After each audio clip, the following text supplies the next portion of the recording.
What's going on, patrons, subscribers, fans, followers, friends, family from around the world? It's me, Jeremy Alexander Newsom, sitting between two geniuses to my left and to my right, Brian Masterson. We got Chris Rimbolt. Today is going to be a phenomenal discussion. You're absolutely going to love it, I think. We're talking human consciousness, the universe, and religion. Let's dive in.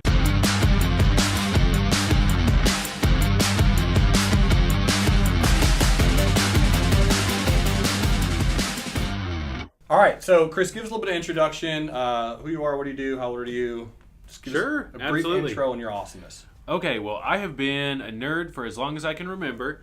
Went to college for aerospace. Got a lot of pilot ratings there. MTSU, Harvard of the South, as we call it.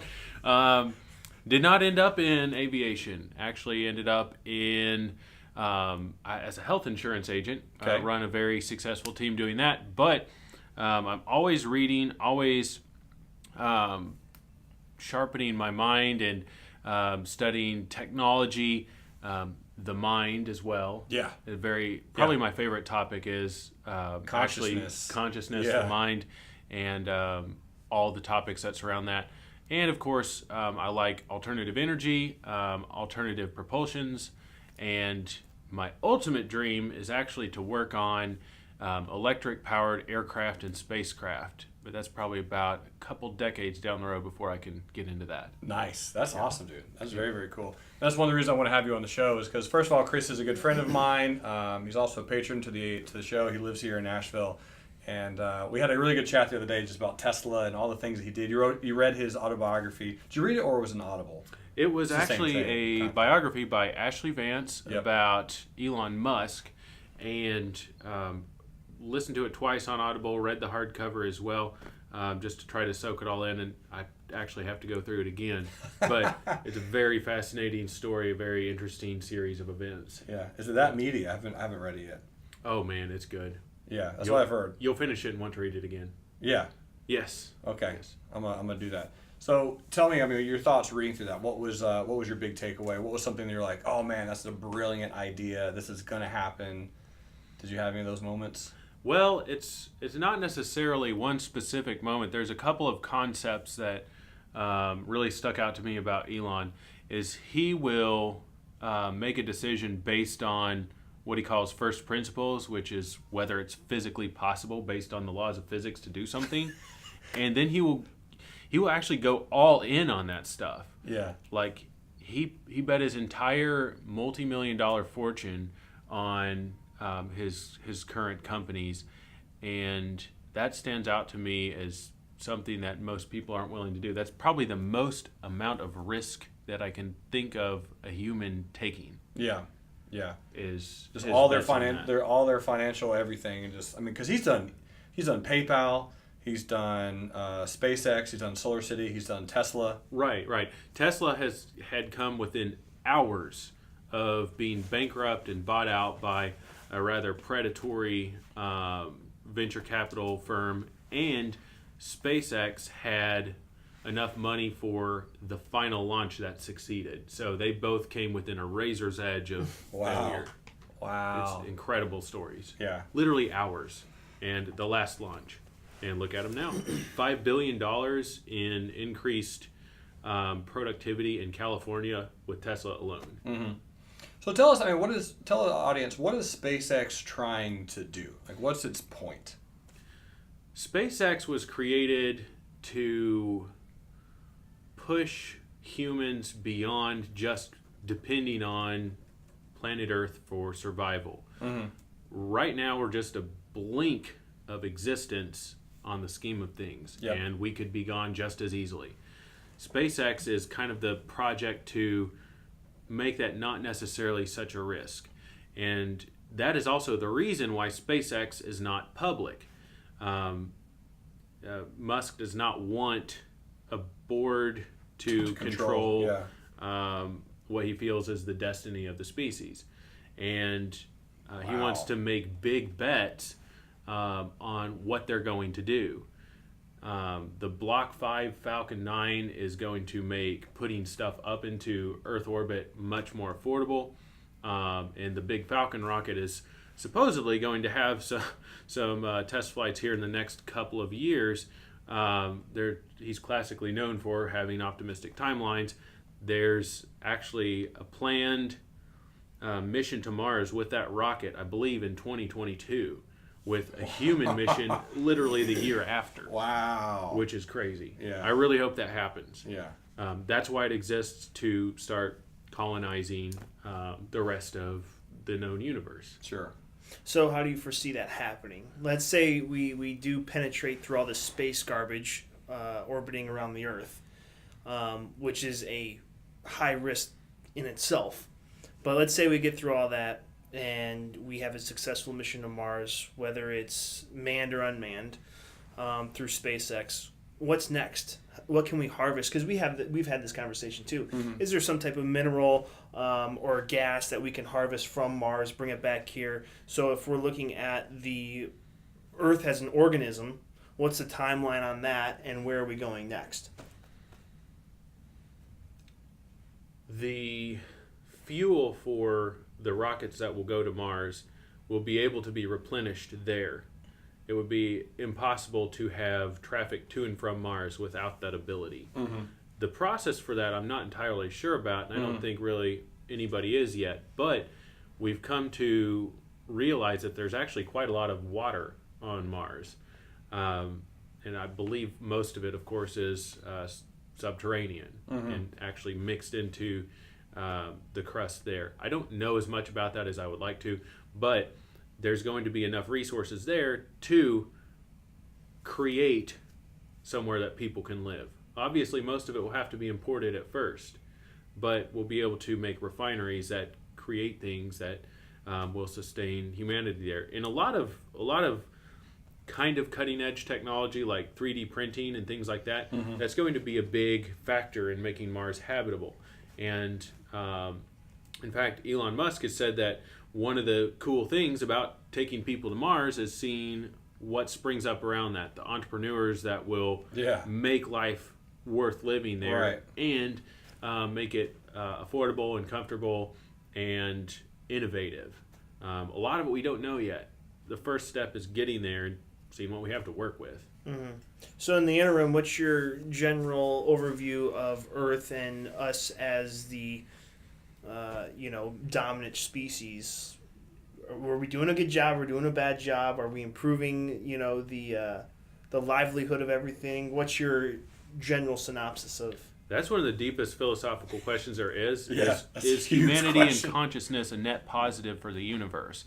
There's a really, really informative show that National Geographic has put out recently called One Strange Rock. I would definitely recommend watching that because I learned a lot watching it. It's got a bunch of astronauts that are part of it, and they'll give their perspective on things. And then, of course, there's a bunch of scientific stuff that the show will go into. But as far as what we've done here, we are now the apex species, but we are in danger of inventing another apex species, artificial intelligence. And how that comes about and the circumstances around it, I think, are going to be one of the most important things that's ever happened in the history of sentience in the universe. How artificial intelligence comes to be, and whether or not it's ultimately friendly or helpful, or is just an impassionate calculator. Yeah. Go ahead. Your face. Dude, I love that discussion about artificial intelligence and what's it going to do. And, I mean, the Terminator movies are phenomenal because they were so early in that. Yeah. I mean, they were early. Yes. The best thing about artificial intelligence right now is definitely Westworld. One of what's going on about Elon Musk here, I don't worship the guy or anything, but he has a lot of interesting things happening around him. And one of them is his friendship with Jonathan Nolan, who's one of the showrunners on Westworld. And Elon Musk's ex-wife is actually one of the robots in the show. Oh, nice. And she had a pivotal role in the last episode, which really, it's almost like a kind of like a inside joke, it seems like, between Nolan and Musk, what she does. It's really interesting. I don't know if you guys are caught up on the show, but I won't put any spoilers out there. Definitely watch that because it is a really, really good fictional exploration of what artificial intelligence could do and what some of the potential possibilities with it could be in, I don't know, the midterm future. Yeah. I think it's pretty realistic. Yeah. I That's my favorite kind of sci-fi. Also, along with just, importing consciousness into different realms, different lands, because Elon Musk has openly admitted that we're living in A simulation. a simulation. Yes. Or at I least believe we are. Or at least he says that there's no evidence that we're not. So you believe this is the Matrix? Yes, I do. I believe that this is not base reality. That doesn't make this any less real or not, because in our universe, everything that's real to us is real. So why does it matter whether we're in base reality if we cannot observe base reality itself? But there is a particle that is literally identical every time you observe it. There's a single electron theory about the universe that there's just one particle, and it's just basically like, how a CRT screen is a line scanning really fast. It's just one line scanning really fast. It's the same thing with the electron. It's just moving so quickly that it's in all places at once. Mm-hmm. Have you seen the particle fever? I haven't. On the Higgs boson. It's about CERN over there in Europe. Phenomenal. Oh man, is it a documentary? Yeah, particle fever. It's awesome. Absolutely awesome. Oh, I'd love to see that. Yeah, it breaks down kind of the structure of the different particles, and then trying to find the Higgs boson, and then Right. I can't get into the the nuts and bolts of it by any means, because I'm not a chemist by any. What? No. What? And you think I'm a genius, but I'm not. I was hoping that you'd dive into that. But the general consensus was that we still have not found that base element is what we're created to be. Right. What we have found is that the more small the perspective becomes, the more complexity we begin to observe. Yeah, which is insane. And also, I would say that the larger perspective that you gain, the more it starts to look like the smaller perspective. So it's almost like there's a loop of reality. The deeper you look into it, the bigger it becomes. Yeah. This could become the universe. Thus the universe being inside of you, and you being inside the universe. It's all multi-dimensional portals. I mean, it's incredible stuff to at least think about. Let your brain warm and get fuzzy. Right. Just thinking about that thing. So here's where my mind started getting into that world. Is something called the BanachTarski Paradox, where you can create two infinities out of one element. Yes. And more or less meaning that there are two different types of infinities as well. So you have there's an infinite amount of infinities. Yes, there's an infinite amount of infinities, and there's something called, and again, this is his theory, an countable infinity and an uncountable infinity. Meaning, so the numbers between 1 and 2, right? At some point, 1 has to become 2, theoretically, because that's the next digit. But it never does, right? Correct. Because 1 can go on forever, but at some point it has to. Now, the amount of numbers is an infinite number, never ends. So he's getting into that world, but when I started diving into that, I was like, oh my gosh, I got to dive more and more. And then like a video on the right, like the suggested videos was talking about what we're discussing is like, is the universe, the particles, are they inside of us? Like the way our cells are structured and DNA looks a lot like the universe. Protons, electrons look a lot like how, the world and other gravitational forces revolve around each other. I mean, it's phenomenal, man. It's phenomenal. Well, and you got to put your brain in that at some point to just think through it. I majored in mathematics and never got to the graduate level of mathematics, which would be insane. But still, in an undergrad study of the subject, when you start really understanding what theorem-based mathematics is, and then how math is created, right? So you think of a theorem, and then you have to use all these different laws and properties to prove the theorem. Correct. And there's still like unproven mathematical theorems out there that are just fascinating. But infinity has a lot of theorem-based mathematics still out there to explore. One of the and I think I've mentioned this before a long time ago on this podcast. One of my senior projects was on how mathematical fractals are prevalent in nature. Yeah.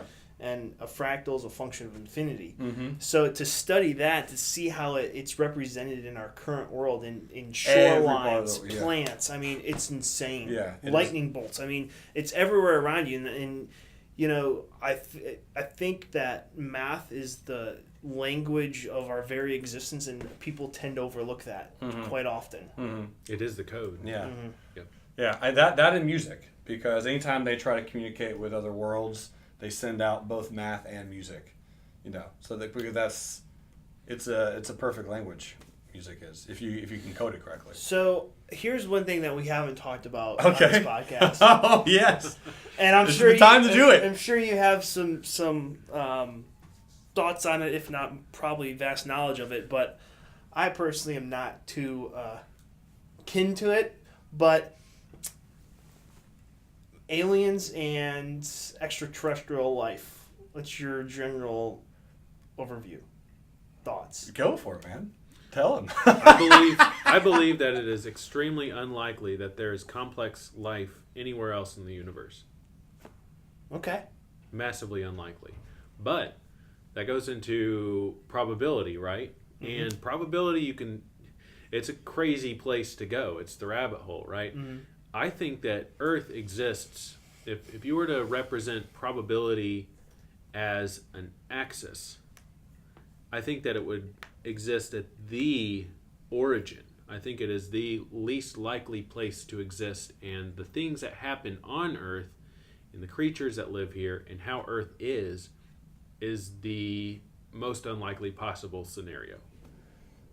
Interesting. So we were just discussing harvesting other planets or moving into other planets. So given where we're at now on this orb, the probability of us being in the perfect environment to grow into and develop into what we have is through the theory of evolution. Not saying that theory, through evolution. Then what's the probability of being able to find something else out there that is similar to this? I think it's binary. I think it's either there's a ton of it or there's none at all. There's a really interesting theory that Isaac Asimov put forth in his excellent series called Foundation.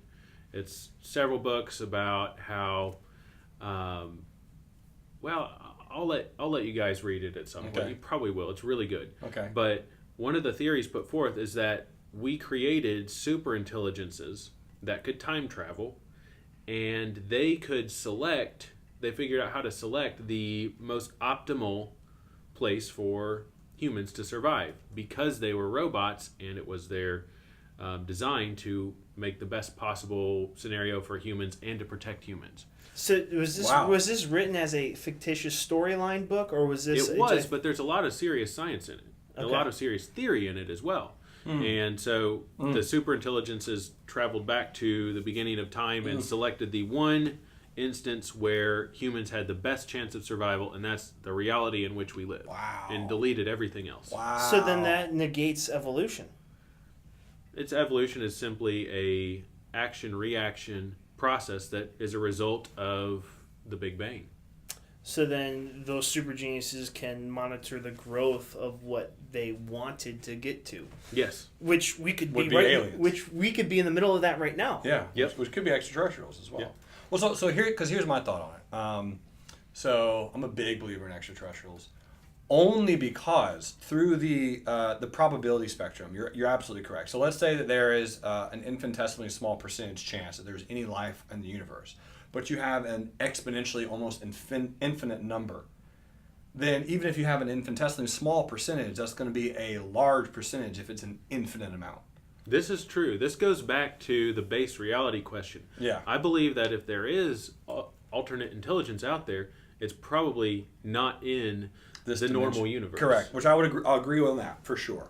I think if there has to be different dimensions, right? There is different dimensions. Yeah. Well, yeah, exactly. That's what there has to be. So if there is different dimensions, we would have a very difficult time. We cannot see into a fourth dimension, right? But a fourth dimension being could see into the third dimension, and vice versa. Someone living in the fifth dimension, they could see 4, 3, 2, and 1. So like a singular dimensional item cannot see two dimensions, but we can. Right. Carl Sagan had an interesting thought experiment where he said, imagine you're a two-dimensional person living in a two-dimensional world, and it's basically like a sheet of paper with squares on it, and a square represents a person. Well, in comes somebody from the third dimension, and you have absolutely no conception of it. You can't even observe it. All you can observe is its footprint in the second dimension. Mm-hmm. It's an interesting thought experiment from the original Cosmos. Right. Yeah, absolutely. That's the theory to me is or not the theory, but the base is if there is anything like that, which again, the evidence, there's a lot of very interesting evidence out there that just makes you just wonder. And a lot of it just has to do with the civilization, the ancient civilizations, and in South America and in Africa, building temples that look exactly the same. They're architecturally almost flawless and perfect, aligning with the stars to an infinitesimally perfect degree. Then if they're doing things like that, you have to ask. I mean, you look at the factors like astrology and how the importance of that in past civilizations is insane, man. It's crazy. Woo! So so much being able to study that way back then, given the limited amount of resources and technologies, or perhaps we don't know about, is just crazy to think about. But here's my question to you, though, Chris. The human race has tried to do the best it can to describe these highly intelligent theories of dimensions and extraterrestrials and whatnot by kind of using or analogizing it in a religious sense. When do you think humanity breaks away from the religious side of things, or is it always going to be there? But there's that intertwine. That's a beautiful question. Of religion and our understanding of our existence. Ashley and I were just talking about that the other day. That's a beautiful question. I believe that religion is a mirror for our own psyches from a very macro perspective. So our fears, our desires, our goals, our drive to survive, and ultimately our fear of chaos and desire for order is what created religion. I believe religion is it's like a very complex painting of the human psyche. And I don't think it will ever go away. No, it can't. It's a great way of looking at it. It can't go away because there's too much beautiful it's like I said, it's a picture of your mind, because if you have human fear, you're going to have religion. Simple as that. If a human is afraid, because when you're talking about when you close your eyes and nothing else is there, no consciousness, you're fully dead, your body can't figure that out, and so it has to come up with an answer. And which is, to me, that's that fear, that basic human tendency to rationalize it. Unless you know how to detach yourself, and when I say self, I talk about consciousness from this realm and go somewhere else. Good luck. It's hard. Unless you're talking about dreaming. I mean, what are you referring to? You're talking about meditating, dreaming? Dreaming, meditating, astrological projection. Sure. All of that. But that argument would say someone who can do that would never be religious, and I would disagree. Oh, I think religion is again very beautiful, and it serves a huge purpose in tons amount of lives. Yeah. And I think it's great, and I think it is an element of our existence that will stay there. It's just a matter of I see a lot of zombie-like states of people when they are. You can dive into a religious world, but then I feel like there's a sense of not that the self-exploration kind of stops. You're not right. stops, but slows down compared to if you're on the outside looking at all different religions and not just going in. If you're looking at all these different religions, and I'm not saying go in and maybe you practice here and there, but when you start studying everything, you can pick off it's like going into a museum and seeing all the beautiful works of art. Instead of just standing in front of one and being monotone and getting lost in it and just not really advancing as much as you should. The reason for that, I believe, is because one of our greatest fears is unbounded chaos.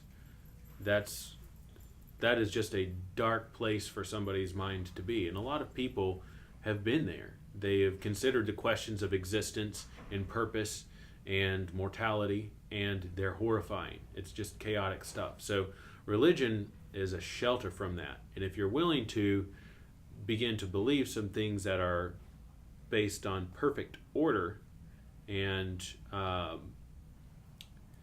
imputed truth, perfect truth, if you can begin to believe in that, then that shuts out the darkness and the chaos. That gives you certainty. The horror of existence that can happen if you get lost in that kind of place in your mind. So religion is a shelter for the human psyche, and thus it is created by the human psyche as well. Mm-hmm. It's like our rules for how we're all going to comfort ourselves. Interesting. So let's bring it back to base reality, right? So if Back to reality. so, we say that, or you've said, is this base reality? You're saying it's not. So what is base reality? Which I could also assimilate to the truth, right? You equate that to a God. I think God is an interesting concept, and I think it's an interesting way of looking at what is here and not here. But how do you kind of equate all of that together with having let's talk about what is inside these different religions? What is base reality, or what is the truth?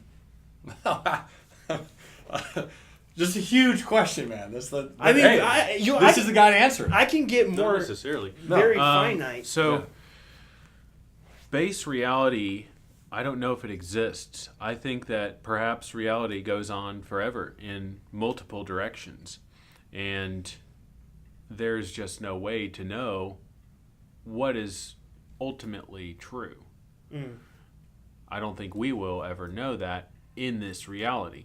Now, really the question of God also kind of boils down to whether somebody believes in life after physical death. And that's an interesting philosophical question that everybody is looking for the answer to. Of course. I think that's probably one of the ultimate questions is what happens when your physical organism stops functioning? Absolutely. Does your consciousness disappear? Mm-hmm. I don't know if I have an opinion on that yet, honestly. There was a very strange and kind of a not that well publicized niche experiment. At least it may be publicized, I don't know, but haven't encountered it much in my study, where back in the 1800s there was a religious guy who wanted to prove that the soul existed. And he went to a tuberculosis home where people were going to die. And he put them on very sensitive scales to see if anything changed when they died. And he found that there was a consistent, I think it was like a 21 grams that would disappear when somebody died. I remember this study. And Really? He tested it with animals. It didn't happen with animals. Wow. And not too long after that, people kind of got fed up with him doing this weird stuff, and he got kicked out. Yeah. So that's the only example that I know of somebody trying to measure whether something happens there. It could be that there's some sort of energy transfer there, and it's totally just physics, or it could be that somebody's consciousness is no longer in this dimension when the body dies. I don't know. It's a very interesting question. So, we can definitely get back to that. NDEs, though, near-death experiences. I mean, there's been studies on that, and people have said, I've seen this great light, and I was going somewhere else. Have you studied anything along those lines? I'm very skeptical of those. I do not believe that many, if any, of those are credible. I believe that the brain does weird things when it's near oxygen deprivation, when it's in altered states of consciousness, anything like that. I don't think that any of those accounts can be trusted. I think that if indeed there is existence after your body ceases functioning, then there's literally no way to know. We will all eventually find out, but there's no way to know within this reality. That's one of the rules of this reality. Well, so that's what's interesting to me is, will we actually find out?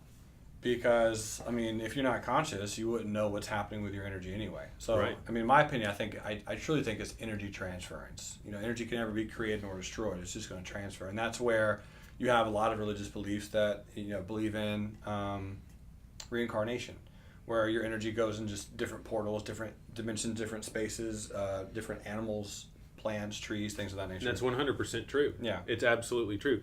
Hold on. What's true? We are recycled. Every bit of our energy is recycled.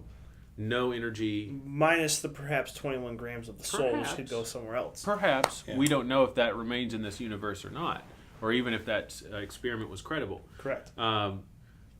But an interesting thought is that our minds and our consciousness and our very bodies, they exist on literally the dividing line between order and chaos. Like, if your cells and your DNA stop functioning, it goes to chaos, right? Your body decomposes. But the order holds it together. It holds it into an extremely precise and intricate pattern where our neurons keep functioning. We remember things. We have everything we associate with being conscious. And that's really the most epic dividing line between order and chaos that exists. Right. This is really the human body, or the bodies in general. Right. Which we could easily make a case for a creator. I mean, how intently and specifically one is designed, how many cells one person has, and those cells can be replicated and multiplied numerous times throughout thousands of years. It's almost too perfect not to have been created. DNA has a shelf life of about 100,000 years. Yeah. How crazy is that? Just like if you took DNA and put it in a bucket in your garage for 100,000 years, it would still exist. I do have a DNA bucket. Yeah. Speaking of buckets and base reality, I have heard that there's been some serious scientific work to find out how much stuff actually is in the universe. Because you know how that atoms are mostly just empty space. The solar system is mostly just empty space, and space itself, there's not a lot of matter out there. Right. I've heard, and I don't know if this is 100% true or not, but it seemed like a credible source at the time, that if you took all the stuff that's in the universe and collected it all, put it into a pile, it would fit into 2 5-gallon buckets, the entire universe. Interesting. Outside of the Milky Way, outside of I'm saying the supercluster, not including the literally planets? the entire thing that happened in the Big Bang. Oh, I see what you're saying. I see All what of you're it. saying. Not now, but beforehand. No, all of it right now. If you removed all the empty space that exists. Empty space. And okay. that almost suggests... But you'd have to collapse the matter into something. I mean, because there's no way. How much matter is there, though? It's mostly empty space. It's mostly... But if you talk about like a planet, let's just say Jupiter, for example. Sure. How would you collapse Jupiter down into... Theoretically, just removing all the emptiness. And Oh, all the okay. atoms. I see. Wow. No more atoms exist. It's all collapsed. Wow. Interesting. That's an interesting theory. It is. Wow. And definitely Google it after Sure. after this show. But, Sure. Interesting. If that's the case, that almost implies a digital reality. Imagine a gigantic video game that's running on millions of graphics cards at once. That is ridiculous amount of processing power, enough to simulate the real world. Would we even be able to collapse all of that, all the digital information, into something would it tangible. eventually become physical? Yeah. Into that, it's so extremely efficient. It's unimaginably efficient how the universe is built on rules of stuff that's barely even there. Barely even there. Yeah. Which, I mean, again, that's the whole concept. When people start thinking about that, that's where I always love challenging people, regardless of what your religious belief is or what you were raised to believe. Is like, you got to ask questions. You got to, because it's either going to do one of two things. It's going to help your brain grow and you're going to change your faith, or it'll make it even stronger. Depending. So it's like you've got to ask. You got to grow your brain. You got to ask those questions. You got to dive into it. It's amazing. Right? It's toeing the line of the known and unknown. If you just stick with the known and you just study what other people know. What are you going to do? It's you can be a dictionary for all these fun facts, but at the end of the day, how much are you challenging yourself? Yeah. Because I do think self-improvement is one of the root factors in our very existence. We want to become a better version of ourselves. Yeah. And how are we doing that? And that's exploring the unknown. Absolutely. And religion, again, we said, could be a mirror of what our philosophy is from a human standpoint. We're looking at the human brain, and that's the unknown. We don't know the full degree of what it is to be a human, which is insane to think about. Sure.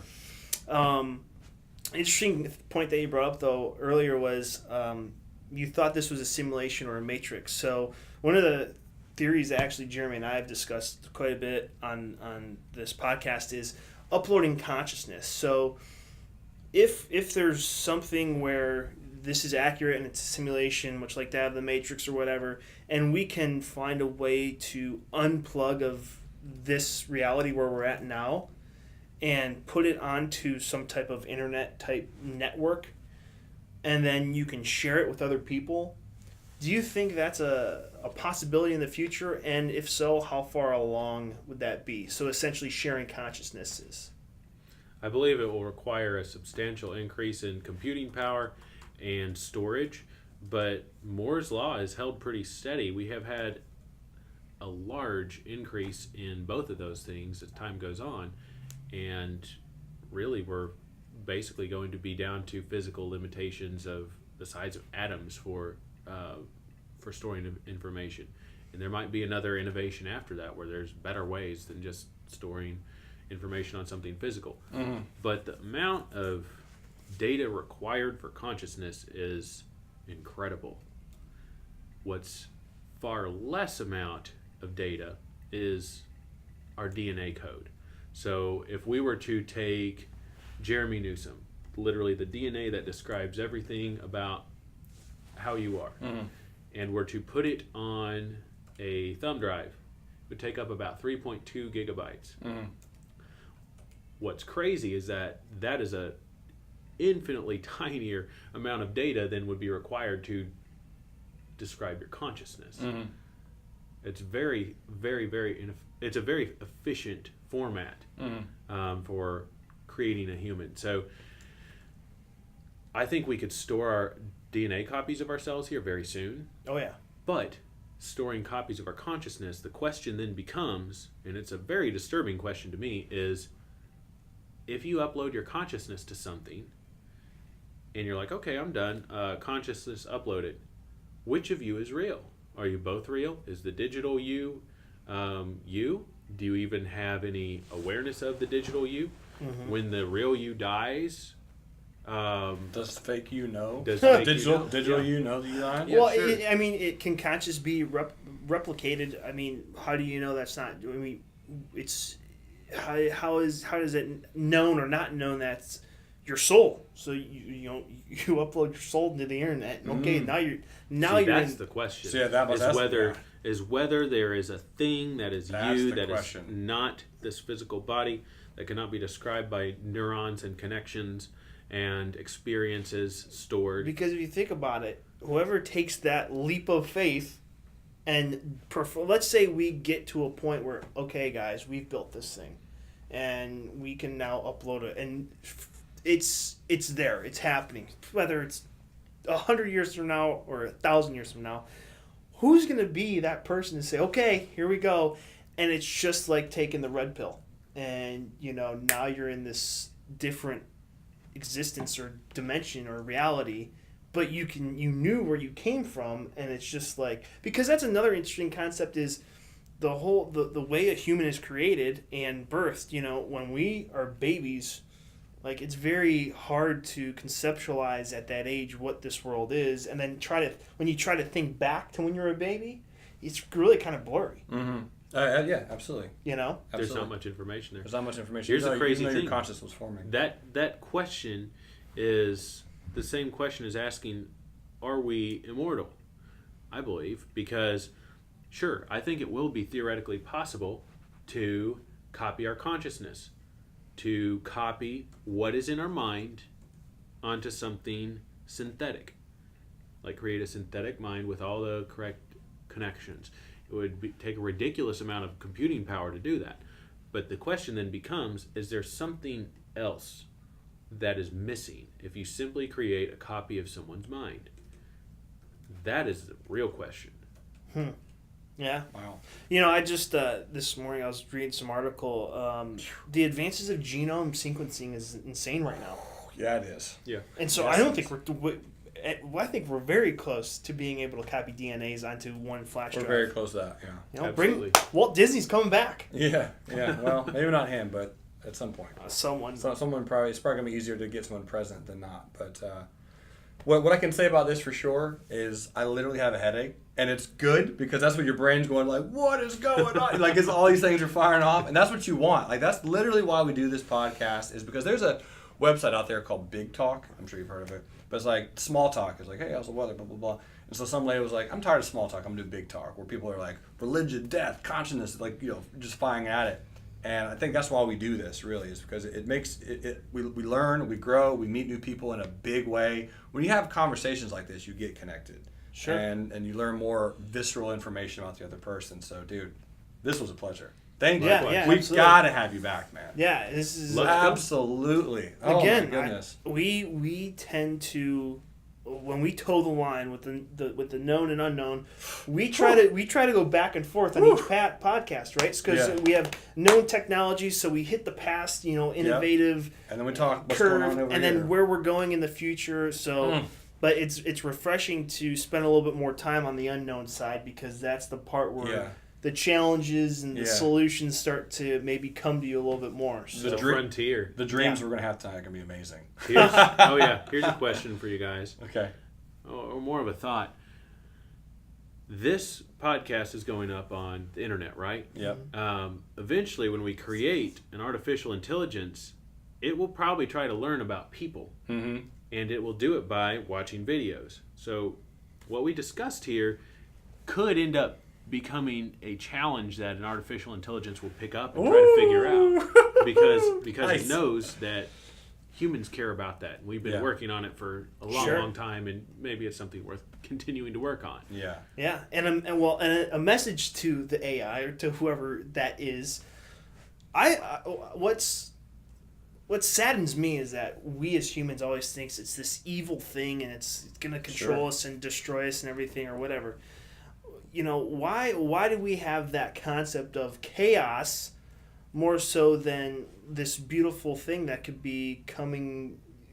I don't want to say the second coming of Christ, but to put it in some layman's terms for people out there who are maybe more focused in the religious aspect. But how do we know this thing that is being created or creating itself isn't here to help?